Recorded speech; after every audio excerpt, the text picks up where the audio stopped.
இன்றைய இதமான காலை தென்றலில் அனைத்து அன்பு உள்ளங்களுக்கும் என் இனிய காலை வணக்கம். இன்று ஒரு குறள். அதிகாரம் 36, மெய் உணர்தல். குறள் எண் 356. கற்று ஈண்டு மெய்ப்பொருள் கண்டார் தலைப்படுவர், மற்று ஈண்டு வாரா நெறி. கற்று ஈண்டு மெய்ப்பொருள் கண்டார் தலைப்படுவர், மற்று ஈண்டு வாரா நெறி.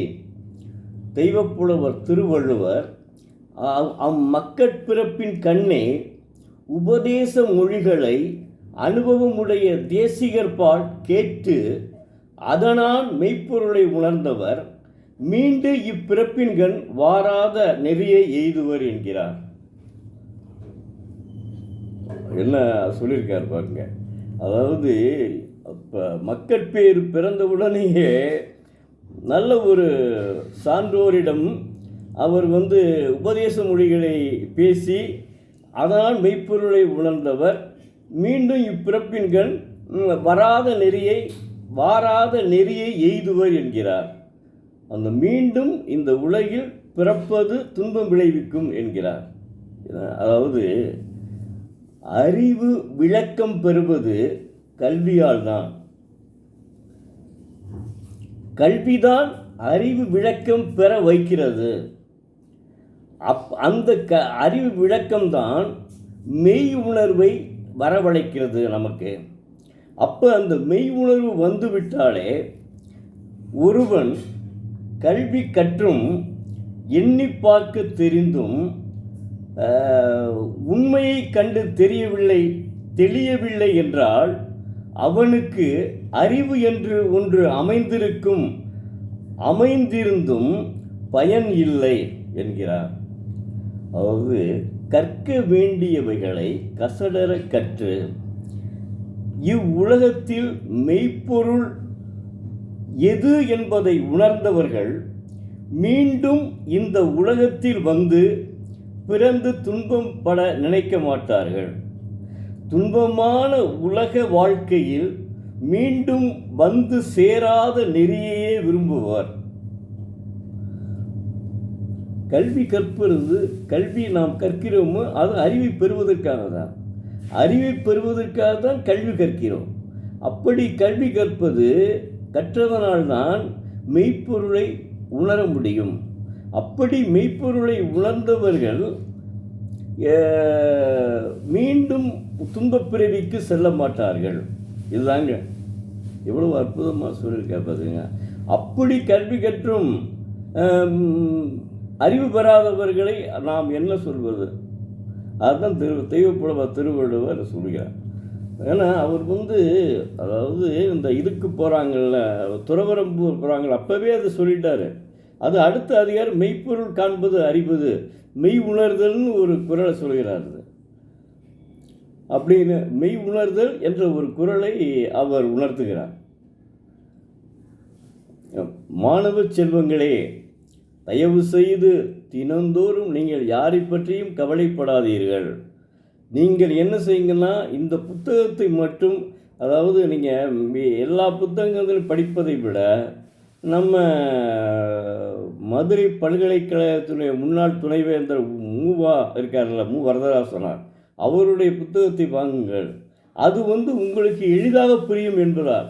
அதனுடைய விளக்கம் இருக்குல்ல, குறள் எல்லாம் ஒன்று தான், யாரையும் செஞ்ச முடியாது. அந்த விளக்கம் உங்களுக்கு எளிதாக புரியும். அதனால் அதை வாங்கி நீங்கள் அதை படித்து ஒவ்வொரு குறளுக்கும் ஒரு பொழிப்புரையை படியுங்க. மனப்பாடம் பண்ணி சொல்கிறது அது நீங்கள் மனப்பாடம் பண்ணலாம். அப்படி மனப்பாடம் பண்ணி சொன்னால் அது 20,000 என்னமோ கொடுக்குறாங்க.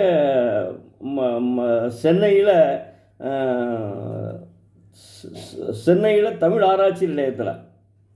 அதையும் செய்யுங்க, அதுவும் உங்கள் பிரியம். ஆனால் தினந்தோறும் ஒரு குறளை நீங்கள் தெரிந்து கொண்டால் நீங்கள் உங்கள் வாழ்க்கையில் முன்னேற்றம் நிச்சயமாக உண்டு. அது மாற்றமே கிடையாது.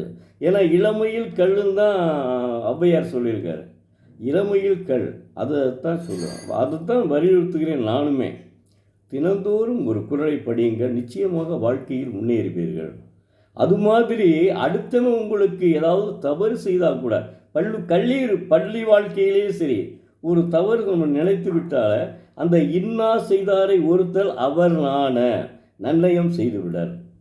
அப்போ என்ன செய்யுங்கன்னா சண்டையே உங்களுக்கு வராதுங்க. மாணவர்களுக்குள்ள சண்டை தான் நிறையா இருக்குது. அது வர்றதுக்கு வாய்ப்பே கிடையாது. நீங்களே என்ன ஒதுக்கிட்டு போயிடுவீங்க. அவனுக்கு நல்லது செஞ்சுட்டு என்னமோ தேவன் நல்லது அவனை செஞ்சுட்டு அப்படி போயிட்டே இருப்பீங்க.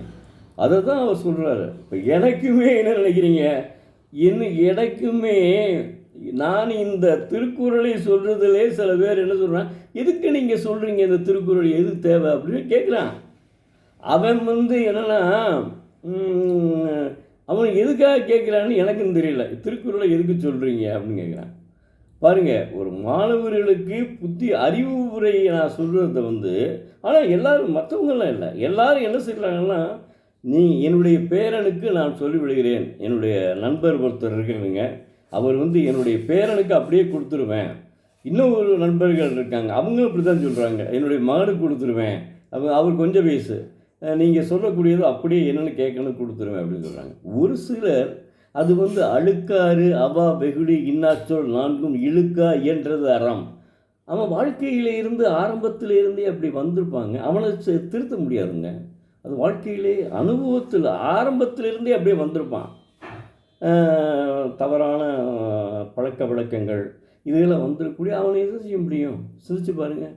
அதனால் நீங்கள் இன்னா செய்தாரை ஒருத்தல் அவர் நாண நன்னயம் செய்து விடுங்கள். இப்போவே இதை படிச்சிட்டிங்கன்னா உங்களுக்கு அந்த எண்ணம் வளர்ந்து விடும். நாம் யாரோடும் தகராறு பண்ண வேண்டாம், நம்ம உண்டு நம்ம வேலை உண்டு, முடிஞ்சால் நன்மையை செய்ய வேண்டும், இல்லைனா வேண்டாம் என்ற எண்ணம் உங்களுக்கு மனப்பக்குவம் ஏற்பட்டுவிடும். இது இயேசுநாதர் சொன்னதுங்க. ஒரு கன்னத்தை காமிச்சால் மறுகன்னத்தை என இது அறா அப்படின்னு சொல்லி இயேசுநாதர் சொன்னார். அதுதான் இவர் எளிமையாக விளக்கியிருக்காரு. அதாவது இன்னா செய்தாரை ஒருத்தல் அவர் நாண நன்னயம் செய்து விடார்.